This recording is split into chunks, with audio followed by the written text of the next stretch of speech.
It's Showtime, pumirma na nga ng kontrata sa GMA7. Paglipat ng It's Showtime sa GMA7 wala pala sa plano noon. At ano itong pinangako daw ni Carlo Katigbak kay Atty. Felipe L. Gozon? Ngayong Miyerkules nga, March 20, 2024, ay nangyari ang makasaysayang araw, na tinawag din ng ilan sa mga article na makasaysayang pangyayari sa dalawang network. Na kung saan, ay ang pangalawang longest noontime show sa bansa, na It's Showtime, ay tuluyan na ngang pumasok sa GMA7, na tinawag pang ang inconceivable, o isang pangyayaring hindi maiisip na magaganap pala, ayon sa isang article mula sa The Manila Times.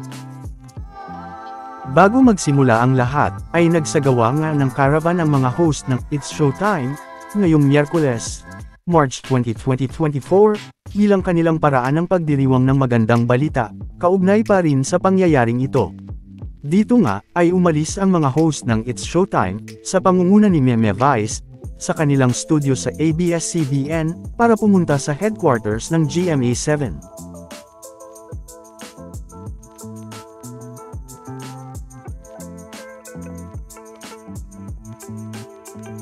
Na mapapanood nga, ang kanilang YouTube livestream, sa kanilang YouTube channel, gaya ng GMA Network, at ABS-CBN News.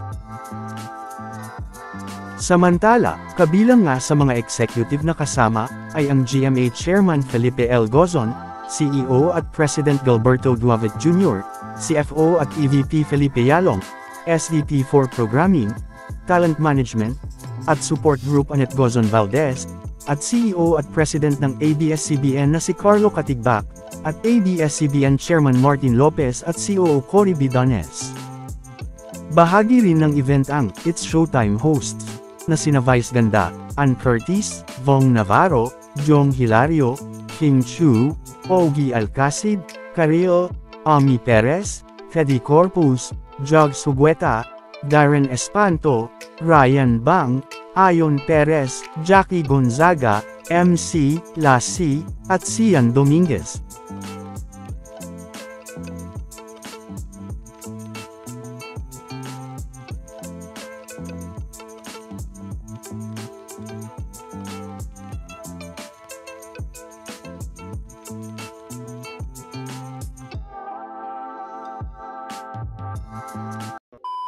Welcome back mga ka-highlights. Bago tayo magpatuloy ay maaaring mag-subscribe at i-click ang notification bell para updated kayo sa mga susunod pang videos, at paki-like na rin ang video, share at mag-comment na rin. Maraming salamat po.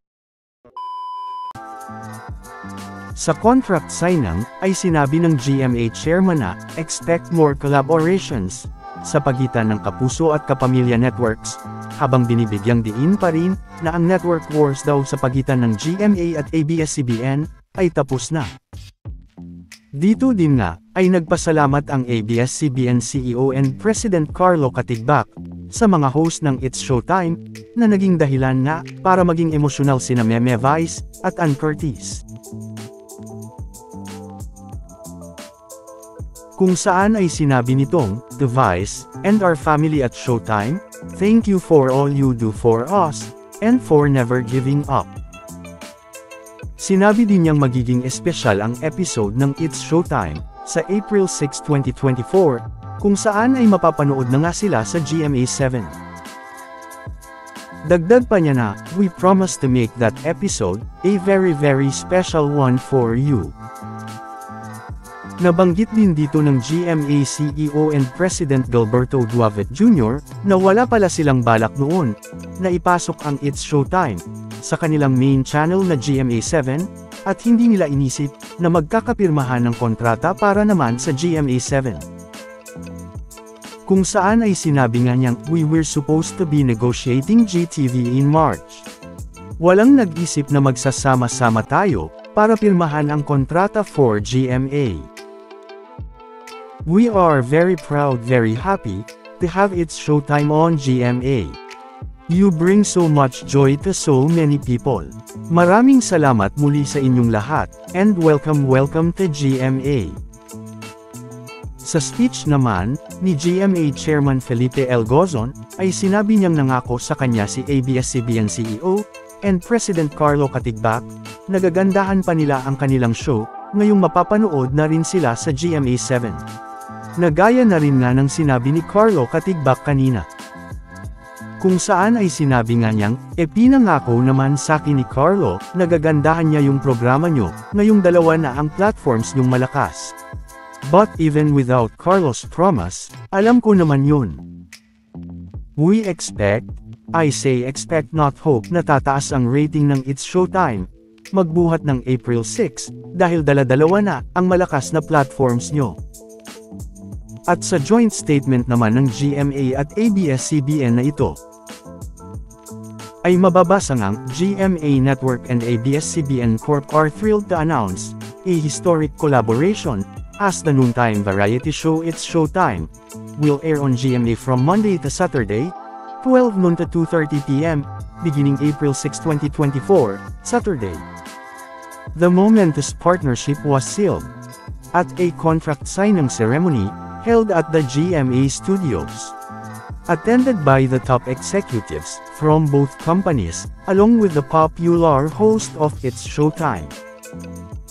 Mababasa din ang mga salitang, "The unprecedented moves reflects the commitment of GMA and ABS-CBN to deliver top-notch entertainment and serve the Filipino people." GMA Networks extends a heartfelt reception to the whole It's Showtime family and considers it a welcome addition to the growing list of the program offering for its Kapuso viewers nationwide and abroad.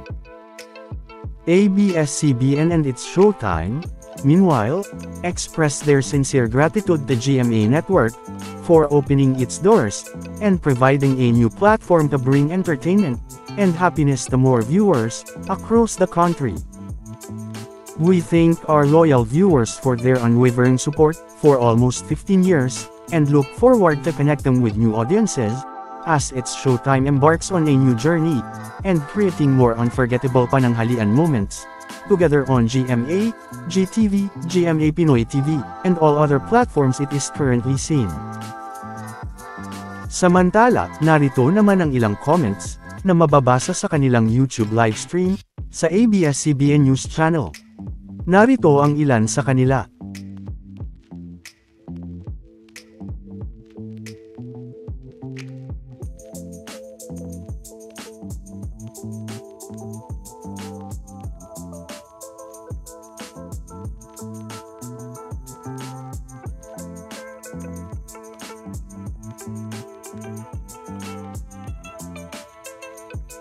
Samantala, ano naman ang masasabi nyo patungkol dito?